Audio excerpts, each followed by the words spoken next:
ముందుగా గౌతమపుత్రి శాతకర్ణ చిత్రానికి నా 100వ చిత్రానికి ప్రారంభోత్సవానికి విచ్చేసిన దర్శకరత్న దాసనారాయణరావు గారికి, అలాగే దర్శకేంద్ర శ్రీ రాఘవేంద్రరావు గారికి, అలాగే సింగీతం శ్రీనివాసరావు గారికి, కోదండరామరెడ్డి గారికి, విజేంద్ర ప్రసాద్ గారికి,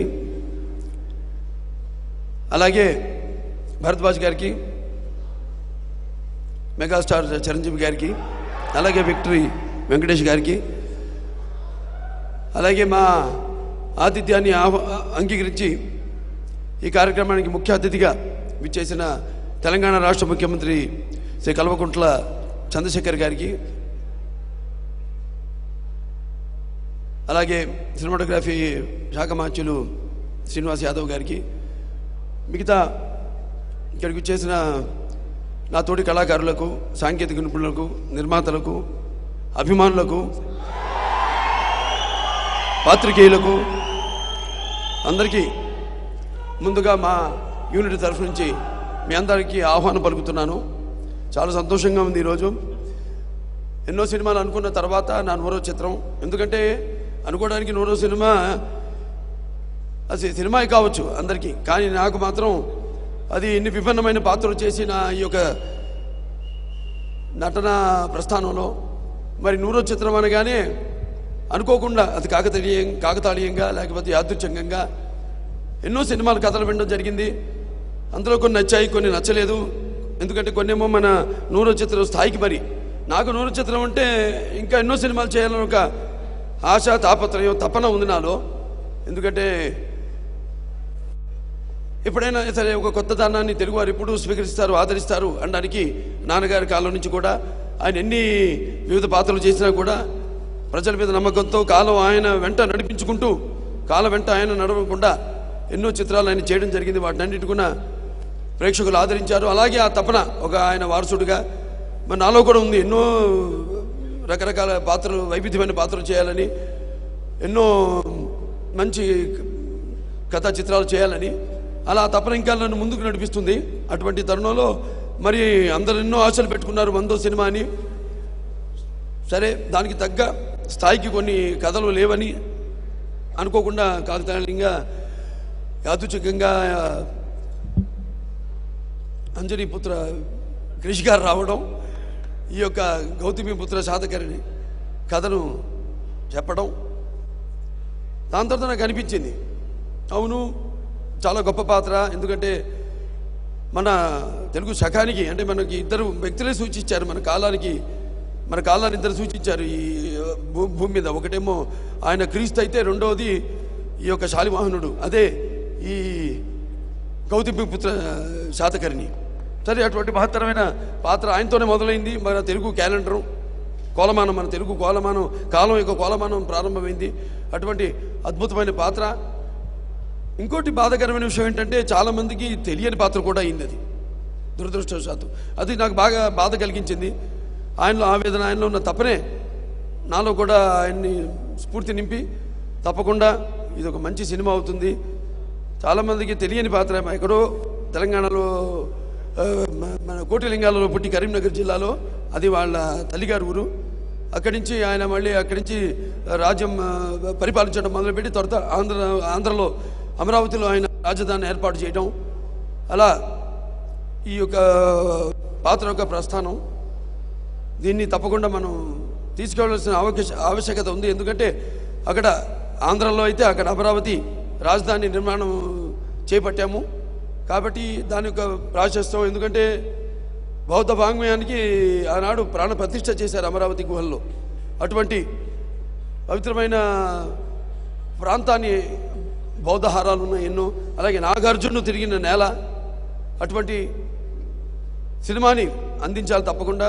మామూలుగా మన వరకే కాదు, మన దేశం వరకే కాదు, అంతర్జాతీయ స్థాయిలో కూడా ఈ యొక్క పాత్రని మనకు తెలుగు జాతి ఎవరైతే ఒకే ఒక చక్రవర్తి, తెలుగు జాతికి ఒకే ఒక చక్రవర్తి, అతను గౌతమపుత్రి శాతకర్ణి. మొత్తం ప్రపంచాన్ని ఏకపత్యాది కింద పరిపాలించిన మహానుభావుడు. మన తెలుగు పౌరుషం, అలాగే తెలుగు జాతి ఆత్మగౌరవం కూడా అందరికీ చాటి చెప్పిన మహానుభావుడు. మొత్తం రాజులందరినీ కూడా 33 రాజులను ఓడించి వాడికి 2 ఇచ్చాడు ఆప్షన్స్. ఒకటి నాకు లొంగిపోండి అన్న లొంగిపోండి, లేదా మరణమే. చాయిసెస్ యోర్స్ అన్నట్టు ఆ రెండితో అందరినీ ఒక కిందకి తీసుకొచ్చి యవనుల మీదకి దాడి చేసిన మహాచక్రవర్తి గౌతమ బుద్ధ సాధకర్ణి. సరే, దానికి ముందు ఆ సినిమా మరి మేమంతా అనుకుని చేద్దామనుకున్న తర్వాత మరి పాత్రలో పరకాయ ప్రవేశం చేయాలి. అప్పుడు అది అలా ఏం చేద్దాం, దానికేమో సరైన మాకు గెటప్లు పెట్టండి మీద ఎంతో అద్భుతమైన టీము అంతా కూడా. ఆనాడు నర్తనశాలలో ఎలాగైతే నాన్నగారు ఒక బృహన్నల పాత్ర చేశారో దానికోసం ఎలాగైతే ఆర్ట్ డైరెక్టర్ వాళ్ళ శర్మ గారు మొత్తం ఉన్న గుళ్ళు విశిష్టమైన ప్రాంతాలన్నీ కూడా తిరిగి ఎక్కడైతే మంచి చిత్రలేఖనలు మంచి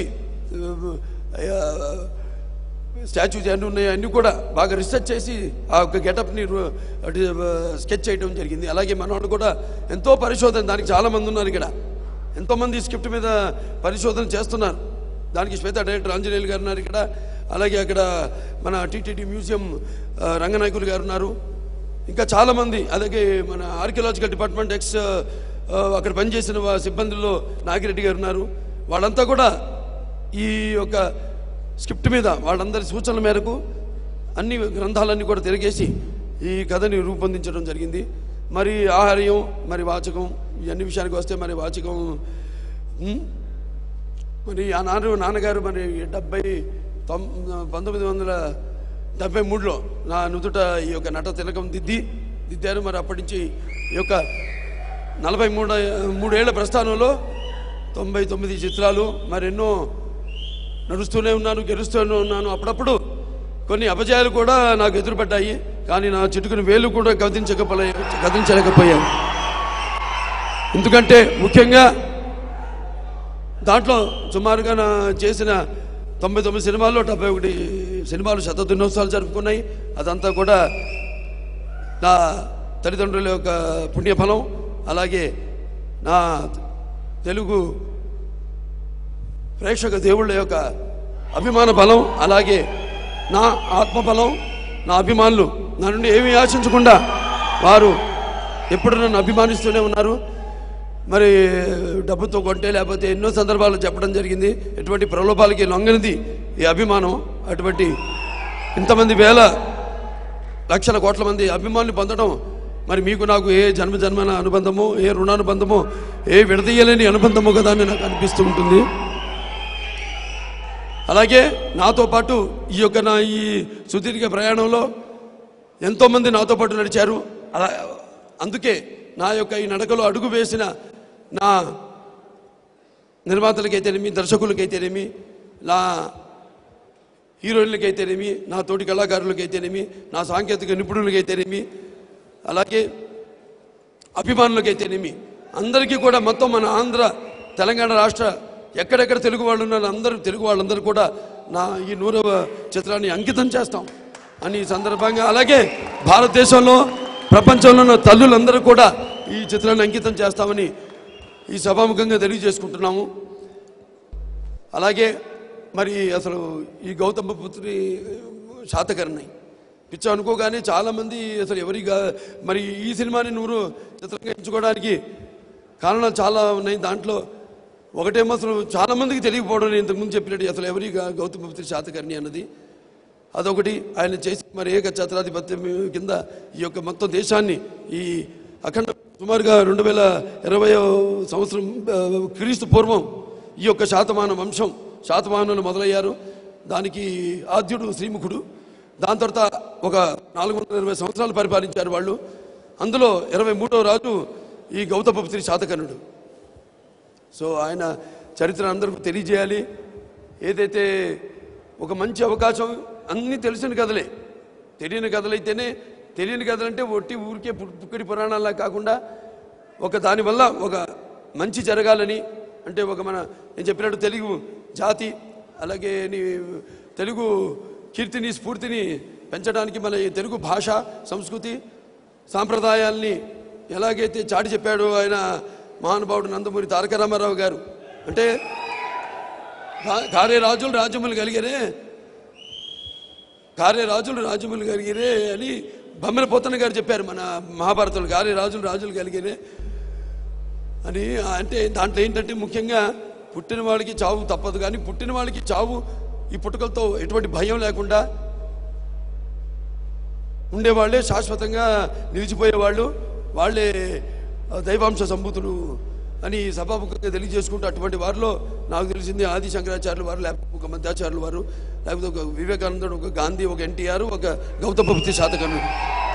అలాగే ఈ యొక్క సామ్రాజ్యం విస్తరణ అప్పుడు అశోక చక్రవర్తి మరణానంతరం ఆ తర్వాత ఈ ఆంధ్రులంతా కూడా ఈ యొక్క విశాలమైన ఈ ఆంధ్ర మహా సామ్రాజ్యాన్ని స్థాపించారు. సో అటువంటి మన పునాదులు మనం తెలుసుకోవడం, తెలియపరచడం భావితరాలకు మన కర్తవ్యాన్ని భావిస్తూ ఈ యొక్క చిత్రానికి పూనుకోవడం జరిగింది. సో అందరూ కూడా ముందుగా మా దర్శకుడు అంజనీపుత్ర క్రిష్ గారికి, అలాగే నిర్మాత రవీందర్ రెడ్డి గారికి, అలాగే శ్రీనివాస్ గారికి, అందరూ కూడా, అలాగే ఈ చిత్రాన్ని పనిచేస్తున్న సాంకేతిక నిపుణులు అయితేనేమి, నటీనటులు అందరూ కూడా నా అభినందన తెలియజేసుకుంటూ, అందరూ కూడా మాకు ఒక జనరల్గా ఒక అలవాటు, ముందుగా నెమ్మదిగా ఒక్కొక్క అంచెలుగా మెట్టు ఎక్కుతూ ఎలాగైతే జీవితాన్ని మనం అన్ని రంగాలు కూడా మనం భాగించుకోవాలో అలాగే సినిమా కూడా అటువంటిది. సినిమా అనేది ఈనాడు ఒక నిత్యావసర వస్తువు.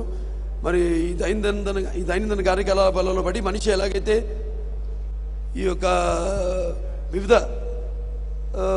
తనకి నచ్చిన వాటిని ఎంచుకుంటున్నాడో అలాగే వినోదం కోసం సినిమాని ఎంచుకున్నాను. సినిమా కేవలం వినోదం కోసమే కాదు, అటు కళ్ళు మూసుకుంటే కనేది కళ, కళతో అభినయించేది కళ, నిద్రపోతున్నప్పుడు కనేది కళ, నిద్రపోతున్న జాతిని మేల్కొల్పేది కళ అని అప్పుడు నాన్నగారు కొత్త నిర్వచనం ఇచ్చి రాజకీయానికి అయితేనేమి, కళకైతేనేమి, అలాగే ఈ యొక్క చిత్రం ద్వారా మంచి సందేశాన్ని జాతికి ఉపయోగపడే చిత్రంగా యావత్ మన జాతికే కాదు, దేశానికే కాదు, ప్రపంచానికే ఒక యోధుడి గాథ తెలియవలసిన అవసరం ఉంది. సో ఈ చిత్రంలో నటించడం అది నా పూర్వజన్మ సుకృతంగా భావించుకుంటూ మరొకసారి ఇక్కడికి ఈ యొక్క కార్యక్రమం విజయవంతం చేయడానికి విచ్చేసిన పెద్దలందరూ కూడా, ప్రముఖులకి అందరూ కూడా, దర్శకులు అయితేనేమి, నిర్మాతలు అయితేనేమి, కళాకారులు అయితేనేమి, సాంకేతిక నిపుణులు అయితేనేమి, అలాగే నా అభిమానులకైతేనేమి, పాత్రికేయులకైతేనేమి అందరూ కూడా నా హృదయపూర్వక కృతజ్ఞత అభివందనాలు తెలియజేసుకుంటూ నేను సెలవు తీసుకుంటాను.